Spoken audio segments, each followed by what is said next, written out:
Okay, good evening and welcome to our, first and perhaps only virtual Committee of Adjustment meeting for 2024. The reason we're doing this format is because we are undergoing technical upgrades in council chambers. So it should be hopefully a new look and feel for the November meeting. Anyway, welcome. So I'd like to read the following statutory notice. The notice of decisions for the applications we review this evening will only be forwarded to those who have presented a written request for the decision. Furthermore, a formal request is necessary to be advised of a possible Ontario Land Tribunal hearing on these matters, and in order to be allowed to make a presentation to the Ontario Land Tribunal, which is otherwise known as the OLT. Now, to be notified of those decisions, what we'd like you to do is to send an email to our Secretary Treasurer, Lindsay Stamen. Her email address is lsthamann@cityofkingston.ca. And be sure to include your full name, your address, and the file number of the application. So at this point, I'd like to share with you the 5-part format I'll be using as we navigate through all of the applications this evening. In the first part, I'll introduce the applicant. If you are the applicant or the agent, I'm going to ask you to raise your virtual hand in Zoom. And once you are recognized, we'll have you state your full name and address for the record. And then you'll have an opportunity to add anything further to the application or to make specific requests of the committee. In the second part, I'll invite the committee members to ask questions of the applicant, their agent, or staff. And then in the third part, I'll open the public portion of the meeting. Now, it's during the public portion of the meeting where members of the public will raise your virtual hand in Zoom. Once we recognize you, we'll ask you to state your full name and address for the record, and then you'll have an opportunity to make your comments or ask your questions. But during the public portion of the meeting, please don't expect an immediate response to your questions or comments, because it's during the public portion of the meeting where we record your questions and comments, and it's only after I close the public portion of the meeting will your questions and comments be addressed by the applicant, their agent, or staff. And to be safe, I'm going to be calling 3 times for public comments before I close the public portion of the meeting. In the fourth part, I'll invite the applicant or their agent or staff to address the public comments. And then in the fifth and final step, I'll turn the meeting over to the committee members where we make a motion, we deliberate on the application, and we will make our ultimate decision. And that's pretty much about it. It's a 5-step process. I will rinse and I'll repeat. I'll be using the same process for every application we navigate through this evening. All right, so at this point, I'd like to call on our committee clerk, Allison, to confirm quorum. Allison? Through you, Mr. Chair. Can everybody hear me okay? Yes, very well. Thank you. Welcome. Perfect. Thank you. We do have quorum currently missing from the committee. I have Councillor Hassan, Gaurav Rahan, and Somnath Sinha, and I received regrets from Jeff Scott and Jordan Tikanos-Levy. Okay, thank you very much. So we do have quorum. All right, so at this point, I'll now call the meeting to order. So committee members, can I call for a motion to approve the agenda as amended? There was an addendum that went out. So moved by Vincent and seconded by Ken. Any discussion? So all in favor, raise your physical hands, and that would be unanimously carried. And Doug as well. Okay, okay. All right, now we're looking for confirmation of the previous minutes of the September 16th meeting. As everybody's had a chance to review them, so can I call for somebody to move the minutes be accepted? So moved by Ken, seconded by and Vincent. All right, any discussion? So all in favor, raise your physical hands. And that is unanimously carried. Thank you. Are there any disclosures of pecuniary interest this evening? And if there are, I just ask you to raise your virtual hand in Zoom or your physical hand if I can see you. And I'm not seeing any. Okay, so we have no delegations this evening, and there are no requests for deferrals and no returning deferred items. So our first piece of new business this evening is an application for minor variance for 627 Princess Street. Lindsay, can I have you read this into the record, please? Good evening, and through you, Mr. Chair. This is an application for minor variance at 627 Princess Street, file number D13-062-2024, to construct a 6-story apartment building. And I'll also point out that tonight's addendum contains one piece of correspondence relating to this application. Great, thank you very much. And so do we have the applicant in the room? Can we please have you identify yourself by name and address for the record? Just raise your virtual hand in Zoom. All right, so Mr. Hamilton? Good evening, my name is Tyler Hamilton. I'm a professional planner with Photon Planning and Design, and my address is 4 Cataraqui Street. Great, thanks, Tyler, and welcome to our meeting. Is there anything further you wish to add to the application we have before us?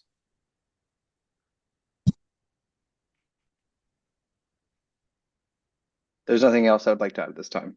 Okay, perfect. All right, so committee members, do you have any questions for Tyler? If so, just raise your virtual hand in Zoom so I can see you. All right, so Doug. Good evening, Mr. Chair. Can you hear me? Yes, absolutely. Okay, perfect. I have a number of points I'd like to make, and I'm not sure if they're in it and I didn't see it, or if they're not in it. The first point, I would like to congratulate the design in having so much access for people with reduced mobility. I think that's a good thing. The question I have on that is, will those units be designated exclusively for people with mobility issues, or will it be first come, first serve? First question. The second question relates to the parking. Will there be plugins for electric vehicles? And then the next is, I didn't see anything. I mean, it's clear from this building and it's a nice design. I think it'll look great on Princess Street. Obviously, all access is to the rear. I didn't see in there short-term delivery space. Given the size of these apartments and the location, I would assume it's mostly going to be students. And I would also assume that the students would do a lot of home deliveries, whether it's for Amazon or food. And I'm concerned about them not having a place to park vehicles in the back while they do delivery. And then at the same time, there doesn't seem to be a place for people moving in and out where they can back in trucks and load and unload furniture and things like that. And are there access doors planned in the back besides a single entry where people will be able to move in and out easily? So those are my questions. Thank you very much. Okay. All right, Mr. Hamilton or any member of staff, you want to jump in?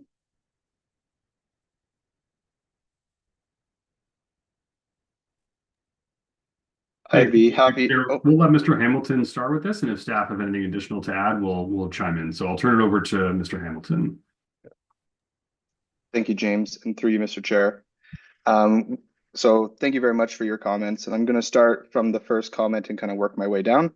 So with regards to the accessible units, that is something that we will look at internally as to how the kind of provision of units will go to the public. My understanding is that the intention would be to provide the accessible units to those who require them as needed. So that's the first point. With regards to the EV spaces, that is definitely something we'll be looking at through the site plan control process, just to ensure that there is a potential or there's an opportunity to provide them as EV spaces. With regards to the short-term space, I'm aware that there is interest from one of the members of the committee to provide a motion to address this. With that in mind, the intent is to provide a short-term delivery space. And I believe that's all the questions. No, I think there was another question regarding loading and unloading. Oh, yeah. People moving in and moving out. Yeah, sorry about that. To answer the question regarding the loading and unloading, so there is a two-way access that's coming out of 518 Albert Street. So there will be enough room for a truck to come in and make some movement. And just to further that, there is entrance at the front on Princess Street, in addition to an entrance at the rear, where the parking is to be located. So there will be an opportunity for moving to happen at the rear. Okay, right. Thank you. And Vincent, you have some comments or questions? So I'm the one who has a motion coming and an amendment coming later. The reason that I'll be talking about that later is because this whole street has had like a problem. If you just walk down the street or drive, you'll always notice like all the deliveries are all done in the parking on the bike lanes or half on the sidewalk. So the requirement for a short-term delivery space is really to try to minimize that happening, because it's quite a severe problem in this part of town, especially. So yeah, I just wanted to make that comment, and something is coming later. Okay, thank you. Ken? Thank you, Mr. Chairman. I have an observation, and one which I gave to Ian Clendenning as well, and it has to do with the configuration of the off-site parking proposed at the rear of 518 Albert Street. If one looks at the site plan drawing, I think it's Exhibit F, in plan view, there is 3 parking stalls shown to the immediate rear of the building envelope proposed on 518 Albert Street. And the question I put to Ian was whether it would be possible at site plan to consider an alternative layout for those 3 parking stalls, such that they did not divorce the green space shown at the very rear of 518 Albert from the building envelope. They are physically positioned in a way that the green space at the west end of the lot, I think it's the west end, is divorced from the building envelope, and I had to wonder about that. So my comment would be to staff and to Mr. Harrison at site plan to consider an alternative layout, one which consolidates that rear yard green space with the building envelope.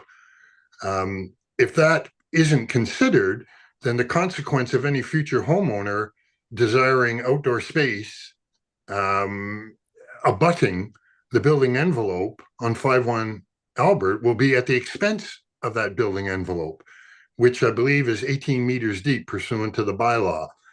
So any amount of green space that someone wants immediately adjacent to their home will be at the expense of the size of the home based on the configuration shown now. Consider an alternative at site plan. Whether it's functional, I don't know, but simply a thought for the applicant and staff to consider at site plan. Thank you. Thanks, Ken. Any comments on that? James? I'll let Mr. Clendenning talk first, and then if I have anything else to add, I will jump in. So Ian, over to you.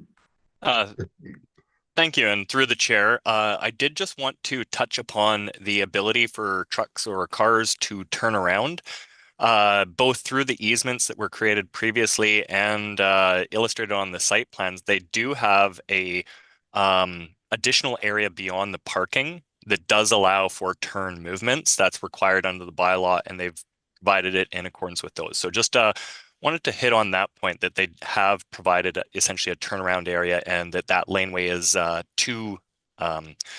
essentially it affords 2 lanes of traffic. So it's a 6-meter width easement, part on this property and part on the abutting property to the north.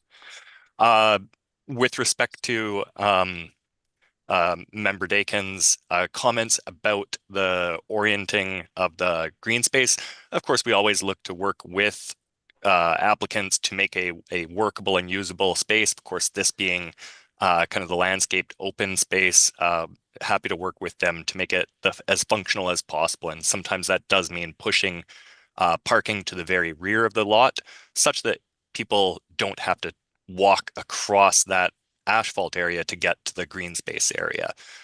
It is, a common feature of developments. I think this was provided just as a conceptual demonstration Mhm. Okay. Yeah, any more, Ian or James, did you want to add to that? I guess the one part I will point out is in the Kingston zoning bylaw for buildings of this size, there's no requirement for a loading zone. That was done intentionally just to look at economies of scale for providing such a facility. So buildings that have 50 units or less are not required to have a loading space. You know, this does have access off a secondary street. So if loading can't be facilitated for move in, move out directly from the property, if they inhabit half of the laneway in and out, it can be facilitated from Albert Street. And parking management does have programs where you can rent specified spaces for a certain amount of times in order to actually accommodate a vehicle occupying it for, you know, a good amount of time if you're loading or unloading loading spaces. And then, as Mr. Clendenning's pointed out, this is a concept plan for the Albert Street property. The one thing we do always have to keep in mind, though, is landscaped open space. So pushing that laneway further into a property extends the driveway, but also might reduce the amount of landscaped open space below the 30% requirement of the zoning bylaw. So there is a balancing impact that we have to consider when doing that for zone compliance. But the points by Mr. Dakin are well heard, and we will have those discussions with the applicants when they do bring in that next application. Thanks for that. I do have a sort of a follow-up question. I think maybe more to James. Are there any studies that are done that have tested a 45 unit building with moving in and moving out, you know, in a 2 to 3 day period during busy times of the year off of Alfred? And what does that look like? Thanks, and to you, Chair. No, there's no exact science behind this. You know, planning is not a science. It's, you know, a qualitative field. So given the experiences that the city's seen over the years with different size buildings, we're trying to provide some flexibility for small and medium-sized apartment buildings to utilize the right-of-way for some things that larger buildings, which will have a greater frequency of different things like move in, move out, where they're required to have their own loading space. So when we were looking at the history of what we've seen for the city in applications, when we were developing the standards for the Kingston zoning bylaw, that's how we arrived at that number. So I wish I could provide you an exact science, but this has been more of a lived experience and an opportunity to try and encourage more small and mid-sized apartment buildings. Okay. All right. Thank you. Any other questions from committee members? Okay, I'll now open up the public portion of the meeting. So do we have any members of the public with us this evening wishing to speak to the application for 627 Princess Street? Please raise your virtual hand in Zoom. And if you are here with us this evening wishing to speak to the application for 627 Princess Street, please raise your virtual hand in Zoom. I see a lot of people, 29 people in there, but no hands. And one last final time, do we have anybody with us this evening wishing to speak to the application for 627 Princess Street? Please raise your virtual hand in Zoom. And I'm seeing none. So I'll close the public portion of the meeting and come back to the committee for a motion. So moved by Councillor Sinani and seconded by Ken. Any discussion? Vincent? So I have an amendment that the clerks already have. Okay. It's basically to just keep the short-term delivery spot in the rear. To keep the short-term delivery spot. Yeah, so it's not, so it's no longer removed. Right, okay. But I need a seconder, so if somebody wants to volunteer. Yep, so there's been a friendly amendment proposed. So do we have somebody seconding that? Okay, that would be by Ken, thank you. That keeps that on the floor. Any discussion? So Doug, sorry. I was just gonna give a little background of why. Oh, yeah, so please do that. Actually, yeah, please do that. So yeah, so I because when I was reading this, I was something that we've been noticing is, especially on Brock and Johnson and Princess Street, is like deliveries don't have space to go anywhere, so they always park in bike lanes or on, like I mentioned before, they park on the sidewalks. So this was put in for certain structures that are over, I think, 30 units, and now this one hits that threshold. So And seeing that, I looked on their website and it's going to be it's advertised for Queen students, and chances are they're not going to have vehicles because there's not really any parking there. So there's probably going to be a lot of deliveries because a lot of the new buildings that went up in the district have a lot of deliveries happening, and then they park, in bike lanes and sidewalks. So I reached out to staff, so we worked that out, and then they reached out to the applicant also, and they were okay with it. So that's why, putting in this friendly motion amendment to come. So I hope that you're all supportive of it. So. Okay, thank you. And Gary, did you have your hand up? I thought I saw Gary. Mr. Chair, it's more of a purview question, rather. Yep. So I understand that the applicant in this application is asking for variances in 5 areas. So I understand how the short-term delivery spot kind of ties into the entire picture, but I don't see how we can, as a committee of adjustment, get into that area of prescribing conditions related to deliveries when it's not specifically delineated as one of the variances that have been sought from us. So I just wanted clarity on that. Thank you. Okay, thanks for that. Who would like to talk to that? That's a very good point. So through the chair, if I might help afford this committee a little bit of added insight as to what's being proposed and what's even, I guess, being varied. And one of the recent changes to the Kingston zoning bylaw was a requirement that they provide that buildings of 30 or more units provide a short-term delivery parking stall. Now, this is separate and distinct from a loading space, which are described differently. They aren't the applicant's proposal. It does not meet their criteria of being required to provide a loading space where we could imagine moving trucks parking. But it is required under the terms of the bylaw to provide one of these short-term delivery spaces where we could imagine it being used for pizza delivery and your Amazon packages. So one of the reliefs sought was in fact for one of those short-term delivery spaces.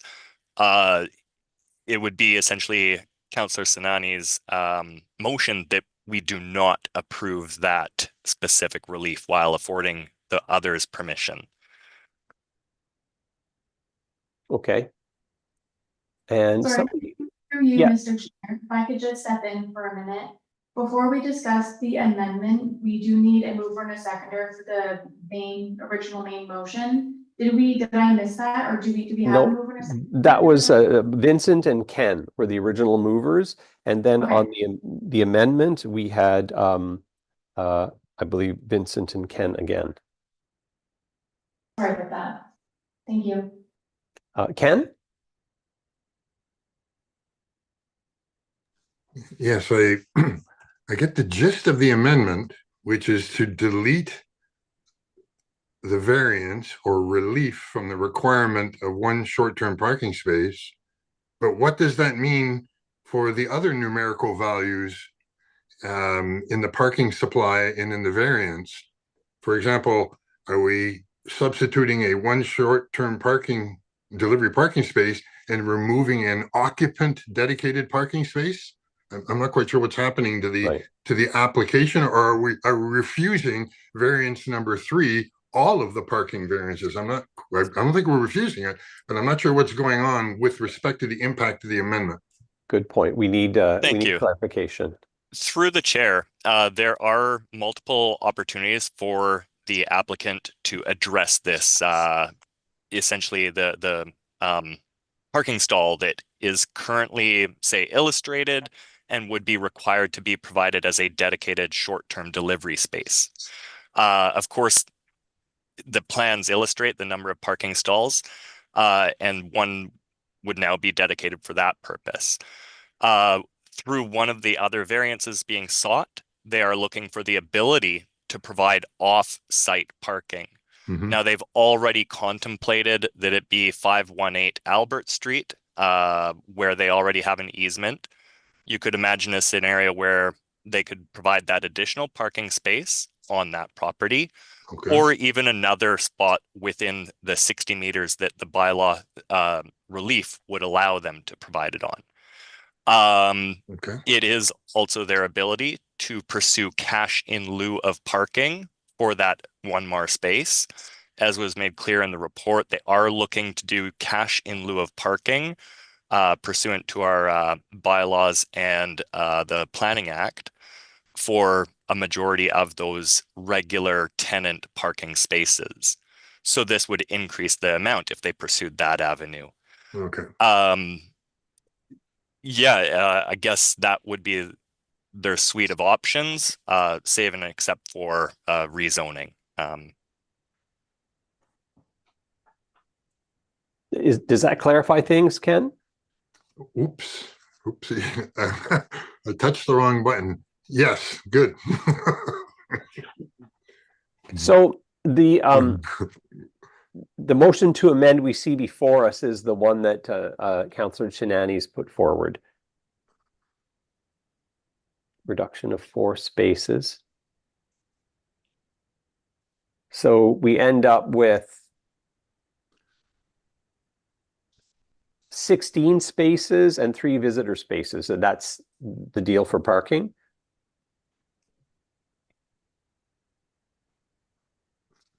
Through the chair, so looking at this, the highlighted portions are the ones that I believe are changing through this motion. So there are requirements for, 18 regular parking spaces, 1 car share, 3 visitor, and 1 short-term delivery space. What's being proposed is 18 regular spaces, 1 car share space, 0 visitor spaces, and now they're proposing 1 short-term delivery space, where previously in the report, it outlines it as 0.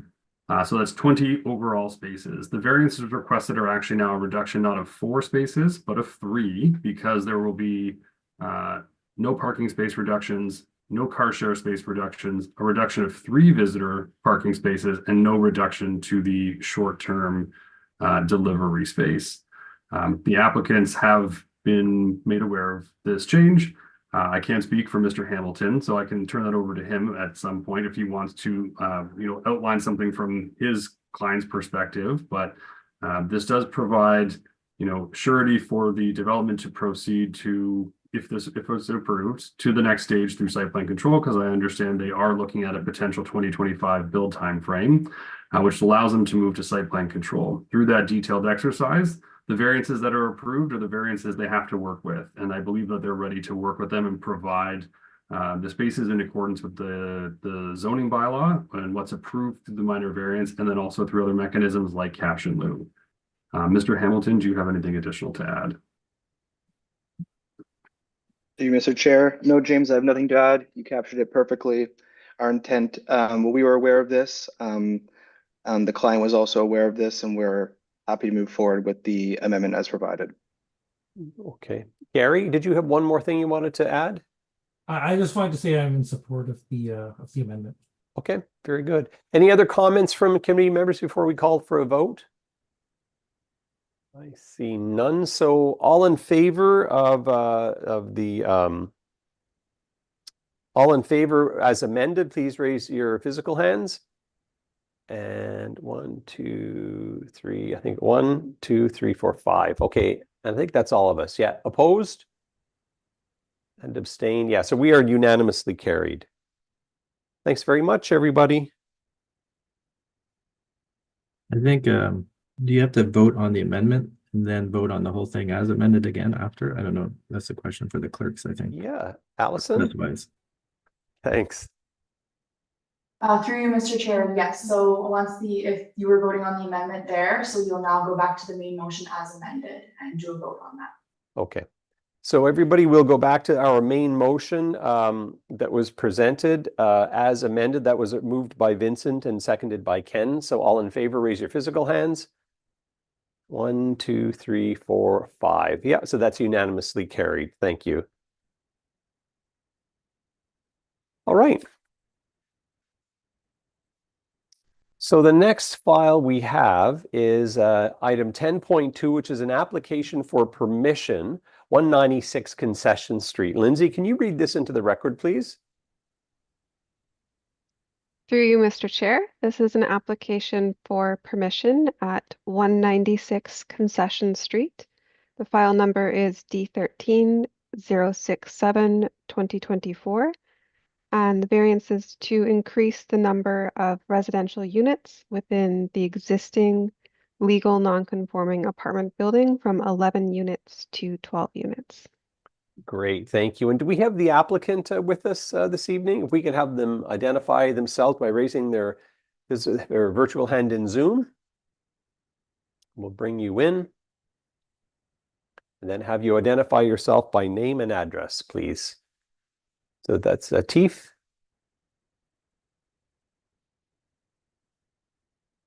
Yes, Atif, and address is 1606 Willow Court, Kingston.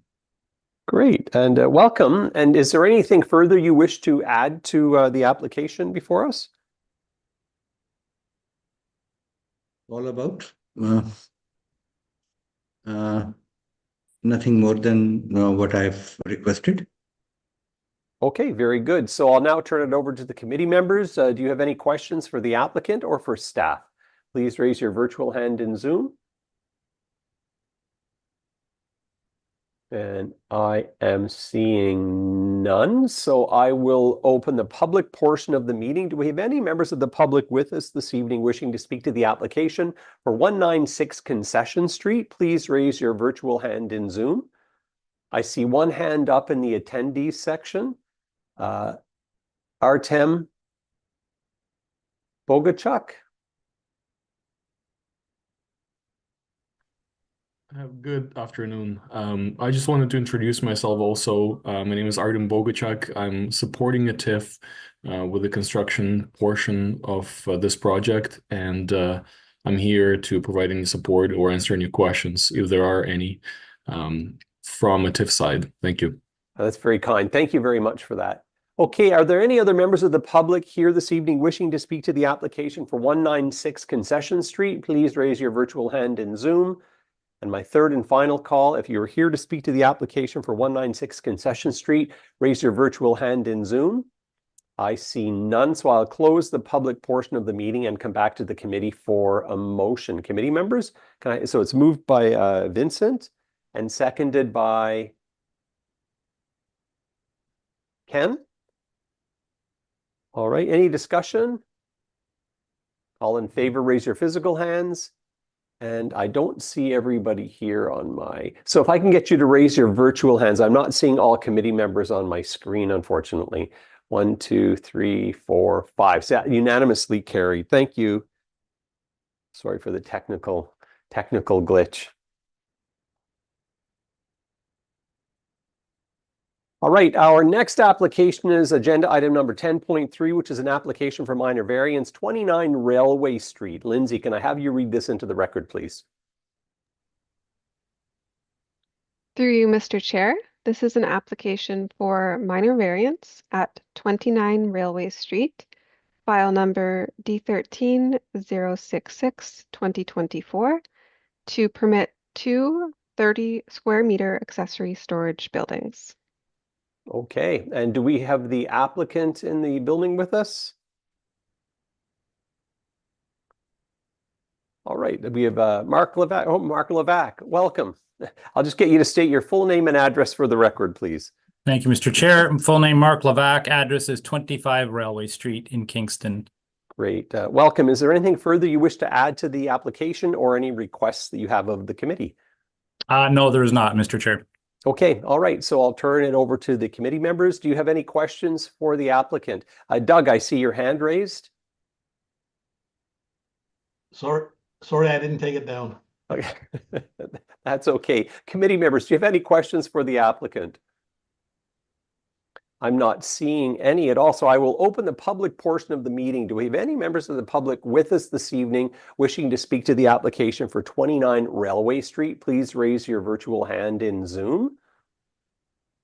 And if you're with us this evening and you're wishing to speak to the application for 29 Railway Street, raise your virtual hand in Zoom. And my third and final call, any member or anybody with us this evening wishing to speak to the application for 29 Railway Street, please raise your virtual hand in Zoom. And I'm seeing none, so I'll close the public portion of the meeting and come back to the committee for a motion. Somebody want to move this? So moved by Doug and seconded by Vincent. Any discussion? So all in favor, raise your physical hand. And 1, 2, 3, 4. And where's Gary? I just don't see Gary on my screen here. Oh, his hand is up. Okay, so that's unanimously carried. Thanks very much. Okay, that's for that. Our next application is item number 10.4, which is an application for minor variance, 2912 4th Concession Road. Lindsay, can I have you read this into the record, please? Through you, Mr. Chair, this is an application for minor variance at 2912 4th Concession Road, file number D13-061-2024, to provide relief from setback requirements to permit the construction of a detached garage adjacent to an existing single detached house on a rural residential lot. Great, thank you. And do we have the applicant with us this evening? If I could have you raise your virtual hand in Zoom, we can bring you into the meeting.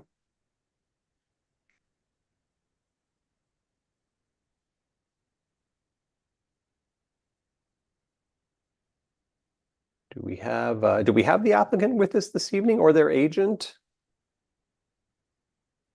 Patrick Stenson. Through you, Mr. Chair, Mr. Stenson is in the room. I can see him on video here. I think he might just be having some technical difficulties. Okay. Well, we might, should we wait just for a minute, or we can, I would just ask if he had anything further to add. Are you aware, Chris, if he has anything further to add? He's indicating that no, he does not have anything further to add. Okay, that works. All right, so committee members, do you have any questions for Mr. Stenson or for the planner, Mr. Wick, Chris? And I'm not seeing any, so I'll open the public portion of the meeting. Do we have members of the public with us this evening wishing to speak to the application for 2912 4th Concession Road? Please raise your virtual hand in Zoom. And if you're with us this evening and you have an interest in 2912 4th Concession Road and you have a comment or questions you'd like to raise, please raise your virtual hand in Zoom. And finally, if you are interested in application for 2912 4th Concession Road, please raise your virtual hand in Zoom. And I'm not seeing any, so I'll close the public portion of the meeting and come back to the committee for a motion. Would somebody like to move this? So moved by Ken and seconded by Vincent. Any discussion? No. So all in favor, raise your physical hands. 1, 2, 3, 4, and 5. Yep, that's unanimously carried. Thank you. All right, so our next file is application item number 10.5 or agenda item 10.5 for 1668 Victoria Street. Lindsay, can I have you read this into the record, please? Through you, Mr. Chair, this is an application for consent at 1668 Victoria Street, file number D10-021-2024, to sever a residential lot with an area of approximately 1,294 square meters and to establish an access easement through the retained lot. I'll also point out that the addendum contains one piece of correspondence for this application, and that same piece of correspondence was also sent out by direct email this afternoon. Great, thank you very much. All right, do we have the applicant in the room? Can we have you identify yourself by name? Okay, so Kelsey, welcome. Thank you. Good evening. And through you, Mr. Chair, my name is Kelsey Jones. I am a planner with Foten Planning and Design in Kingston, and I'm here this evening on behalf of the applicant. Thanks so much and welcome. Is there anything further that you or the applicant would like to add to the application? Nothing further at this time. Okay, so committee members, do you have any questions for the agent or for the applicant or for staff? I see one here from, who do we have? Oh, that's gone. So I'll just say it one more time. I was messed up. Do we have any committee members who have any questions for the applicant or staff? I see none, so I'll open the public portion of the meeting. Do we have any members of the public with us this evening wishing to speak to the application for 1668 Victoria Street? Please raise your virtual hand in Zoom. And if you're with us this evening and you have an interest in 1668 Victoria Street, please raise your virtual hand in Zoom. And my third and final call, please raise your virtual hand in Zoom if you would like to make a comment on 1668 Victoria Street. And I'm seeing none, so I'll come back to the committee for a motion. How would you like to proceed? Somebody want to move this? And I can, oh, okay, hang on just a sec. I'm only seeing 2 members on the screen. Okay, so moved by Ken and seconded by Gary. All right, any discussion on this? Raise your hand. I'm not seeing any. So all in favor, raise your physical hands. And that's 1, 2, 3, 4, 5. And that's unanimously carried. All right, thank you. And it looks like we're on our final agenda item, which is item number 10.6, which is an application for minor variance and consent, 101 Charles Street. Lindsay, can I have you read this into the record, please? Through you, Mr. Chair. These are applications for minor variance and consent at 101 Charles Street. The file numbers are D10-028-2024 and D13-063-2024. The minor variance is to permit a reduced minimum lot area, a reduced minimum lot frontage, a reduced front setback, and reduced parking requirements for both the severed and retained parcels.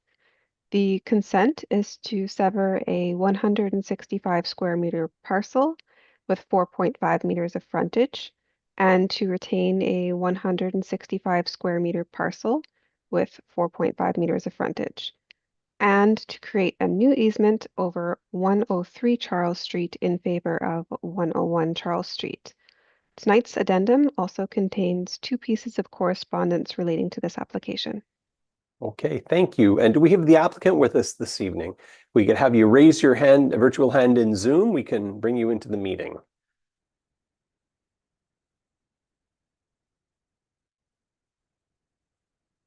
Or alternatively, the planner to act on their behalf. Peter, I see it's Doug here. Sorry, I see the applicant on my screen. Okay, I'm not seeing him on mine. Scott Gordon. Oh, Scott Gordon. Oh, cool, Mr. Gordon. Yeah, so if you could unmute yourself and feel free to talk. Is there anything? I'll have you first state your name and address for the record. Scott Gordon. I live at 1223 Blake's Lane out in South Frontenac. This property is 101 Charles Street in Kingston that we're talking about tonight. Okay, and is there anything further you want to add to the application or any requests you'd like to make of the committee? No, but I believe the city planner, Jacob Slevin, is here on my behalf. Okay, very good. Committee members, do you have any questions for the applicant or for the staff? Just go back over here. I'm not seeing any, so I'll open the public portion of the meeting. So do we have any members of the public with us this evening wishing to speak to the application for 101 Charles Street? Please raise your virtual hand in Zoom. I saw one hand go up from Mary Ann Higgs. So if we could bring her into the meeting, please. And once you're here, Mary Ann, if we could just get you to state your name and address for the record. Yeah, I don't know if I can open a video, but never mind. My name is Mary Ann Higgs, and I currently live at number 31 Plast Arms, but I'm the property owner and would be returning resident of a small limestone home at 105 Charles Street. It's conjoined to the property which is the subject of these applications. I'm on its west side. I acquired my property in 2014 and lived there for 7 years before the fire. It had been completely redeveloped, gutted, and so on, with the design and assistance of now departed Matt Gervin. My home's east wall is half of a 16-inch rubble limestone wall in common with 101. And the fire nearly 2.5 years ago made my home uninhabitable by soot and water damage. It's porous limestone to some degree. My home, remains vulnerable to moisture and won't be capable of full renovation until a structure emerges against my easterly facing wall. In all of the circumstances, I do not object to Mr. Gordon's application to build 2 townhouses side by side within the space of 101's current footprint. I don't like the precedent of it being seen as minor when I don't believe it is, and I don't agree with the applicant's assertion that this area of Kingston needs densification, but it will be good to see new housing constructed. I'm in support of the proposed development being exempt from car parking because it really doesn't have a navigable route for cars without trespassing on my lands anyway. And although it's somewhat irrelevant, it doesn't have a deeded turnaround option over 99 Charles Street either. Historically, as the report to the committee says, the single townhouse at this address had always functioned without the residents having vehicular access, and it should stay that way. Further, there's an issue where the northerly extension from Charles Street itself is only 9 feet wide, and it's enclosed on its west side by a large utility building, which won't move out of the way. And it ends abruptly at its northerly limit, where it turns sharply into a 12-foot wide corridor across the northerly limit of my property and the subject property. The northwest corner, where these particular dimensions intercept, can't be navigated. And for that matter, you know, in various seasons, snow can't be cleared, and the whole area is impossible for even pedestrian or people on bikes. In any event, there is always a possibility of entering into an understanding with neighbors if on occasion a need arises for trades to pass through, and certainly if there was an emergency. Having 2 households where there had only been 1 will add to traffic congestion on the street and area, but that isn't my issue to resolve. I want to comment on groundwater because I invested in my property with attention to its setting, and I left the front garden with shrubs and perennials to absorb groundwater, installed a French drain under a wooden deck in the backyard, and erected a garage that is accessible by the right-of-way from Charles Street. All of that is within 1 foot of my westerly boundary. I've been concerned about possible flooding and water backing up, and I installed a backflow valve in the hopes that sewage never enters my home in the wrong way. I'm hopeful that the additional foyer structure, which is proposed as a front entrance, will not create runoff, which negatively impacts my home because it sits lower in the ground than 101 does. And I intend to leave the as yet undeveloped parcel of land beyond my garage south of the 12-foot corridor as water permeable guest parking. I am content the city staff will monitor the progress of this application through the required reviews and as well as during the permitting and construction phases to ensure the property becomes good livable space so that the families who move in can live respectfully within and outside. It'll be tight and it can be a test of neighborly relations, but I'm hopeful. I wanted to be on record as saying that I do not actually formally object to any aspect of the application. I am just a concerned neighbor who will rely on the city to observe the following processes. Thank you. Great. Thank you very much for that. All right. Any other members of the public with us this evening wishing to speak to the application file for 101 Charles Street? Please raise your virtual hand in Zoom. And I'll make one final call. Do we have anybody with us this evening wishing to speak to the application for 101 Charles Street? Please raise your virtual hand in Zoom. And I see none, so I'll come back actually to staff or the applicant to address some of the comments by Marianne. Yes, thank you very much. And through the chair, I'm happy to speak to the comments from Ms. Higgs. So I'd like to speak to parking in a bit of detail, if that's all right, because one of the pieces of correspondence also raised some concerns relative to our proposal to vary down the parking requirements and to exempt both of these lots from parking requirements. So I'd sort of like to address both of those in a single statement and try to explain why I think we've come up with a pretty good compromise for parking solutions in what is admittedly a relatively constrained lot. So for context, the property at 101 Charles Street benefits from an existing easement over the neighboring properties at 105 and 109 Charles Street. This allows access from the street line to the rear yard. The same easement also benefits the adjacent townhouse at 99 Charles Street, which is currently developed with a parking space at the rear of the lot.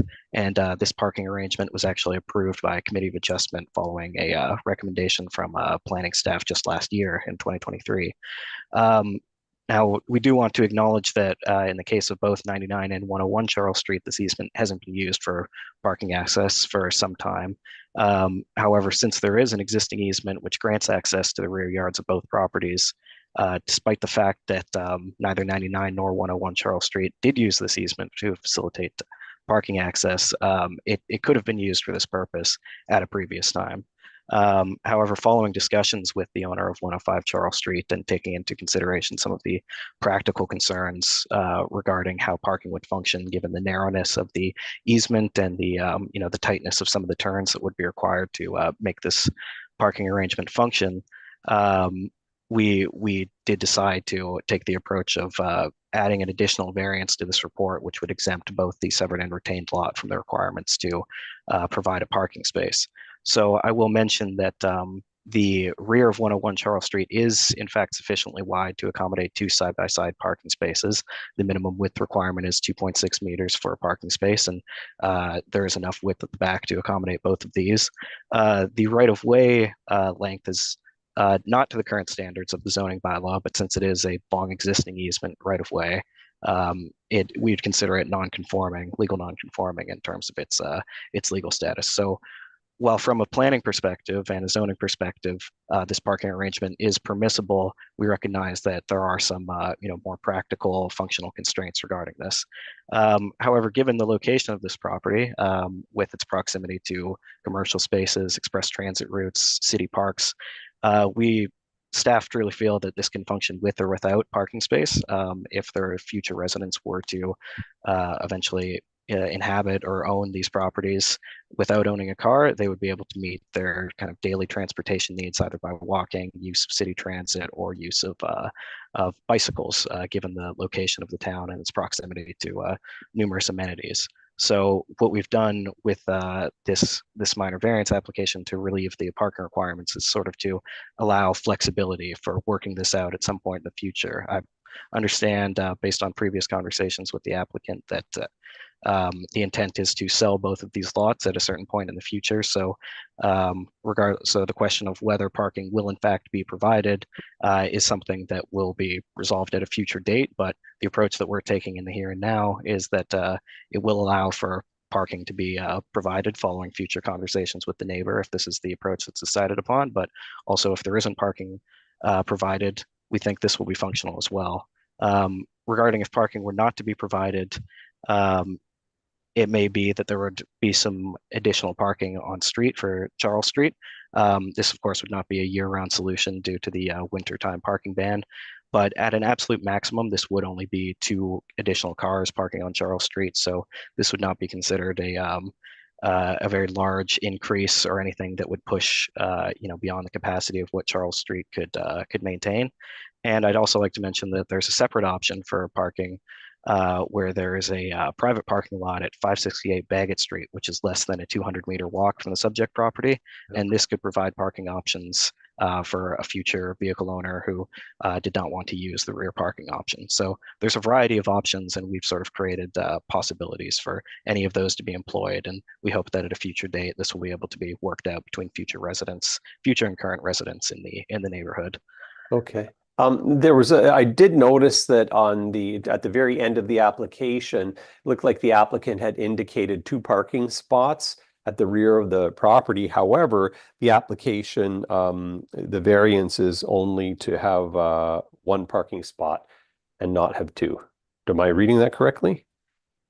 I believe My understanding of the report is that both the severed and retained lot each have an individual variance to vary the property, to vary both future lots down to a total of 0 parking space requirements.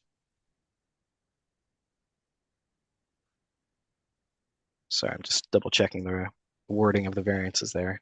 Yeah, I think I'm seeing it a little differently.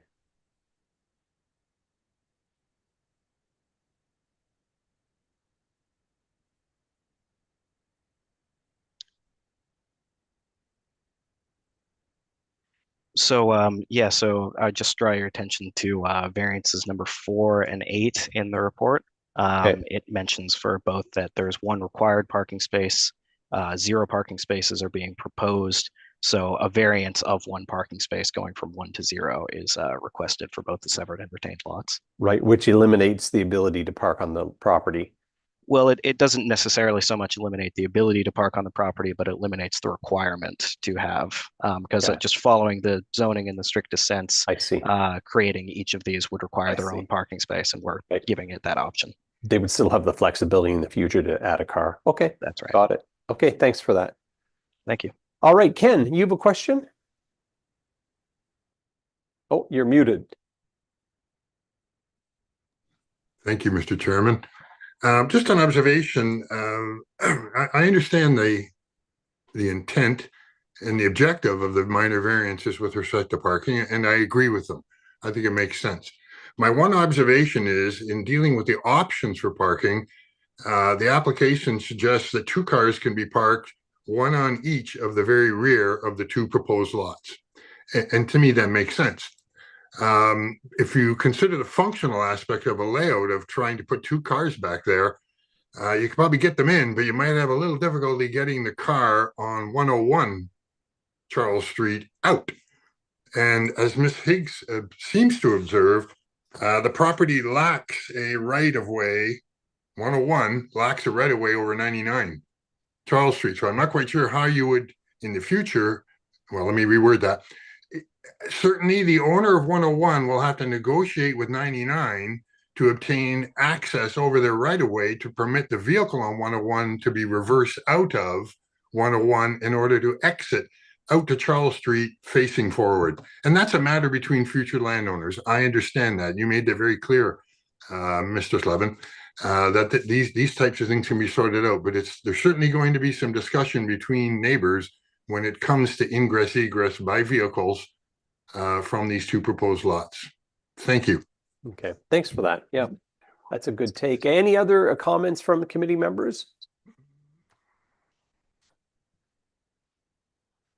I'm not seeing any. So I guess we are at the point where we call for a motion. So I need a seconder, a mover and a seconder. So moved by Ken and seconded by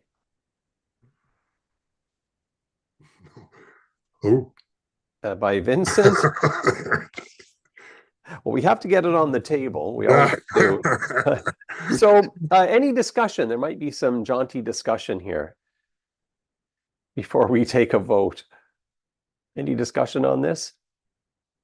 I'm not seeing any. So I'll call the vote. All in favor, raise your physical hands.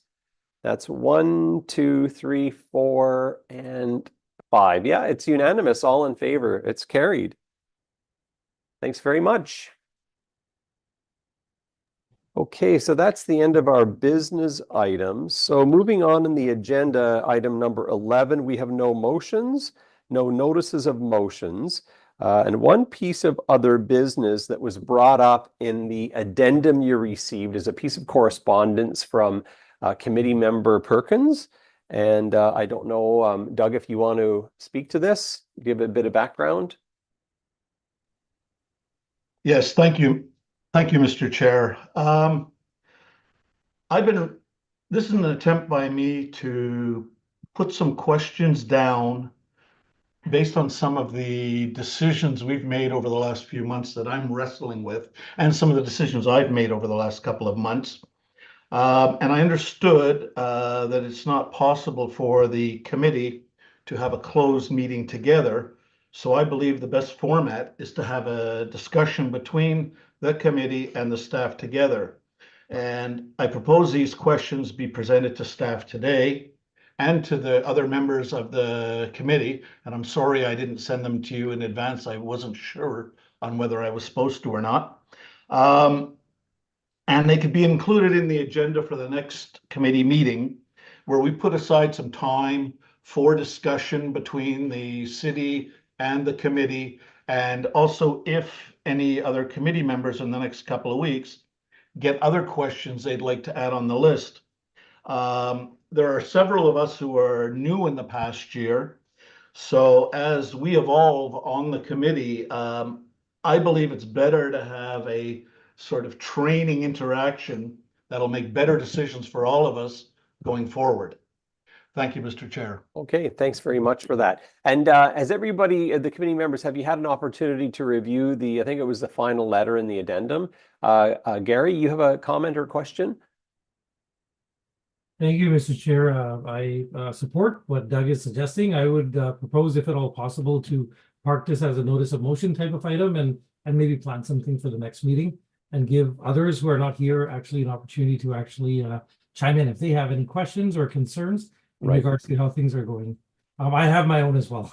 Okay, that's good. So what I'll do is I'll ensure it gets forwarded onto the other members who have given regrets this evening, so they have some advance notice of that, and then we can come back in a month and have it surfaced on the table, not with a view to getting answers, but I think to getting our questions out there or our concerns.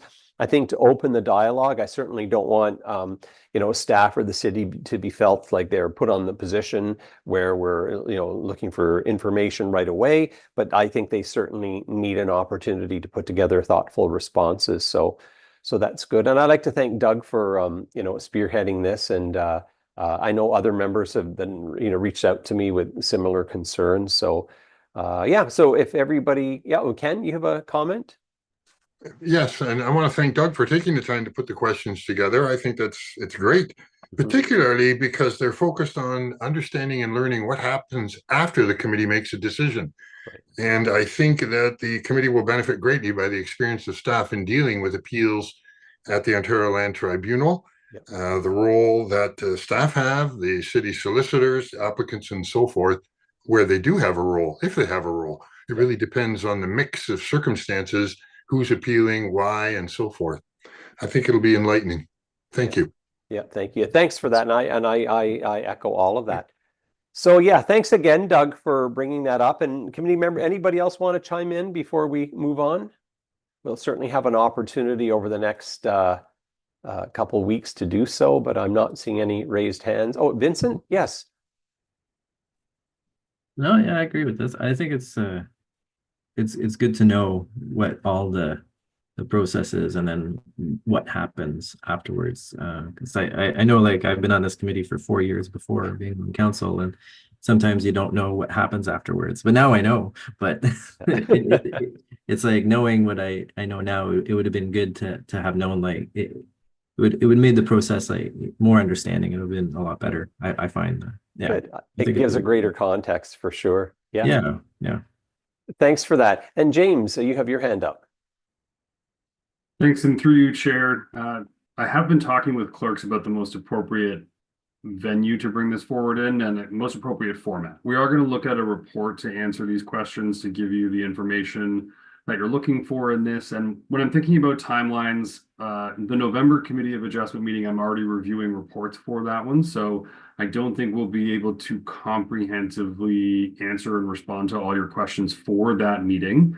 But right now I do have the December agenda pegged in my brain as the place that I would like to bring that forward to. So it gives us enough time to write the report, to respond to the questions, to figure out the best way to present this information, but also make sure that the appropriate staff are present for any such meeting so that the questions can be asked and open and also answered appropriately. So give us a bit of time with this, but we are looking at how best to bring forward this information for you so you have the information about what happens post decision of Committee of Adjustment.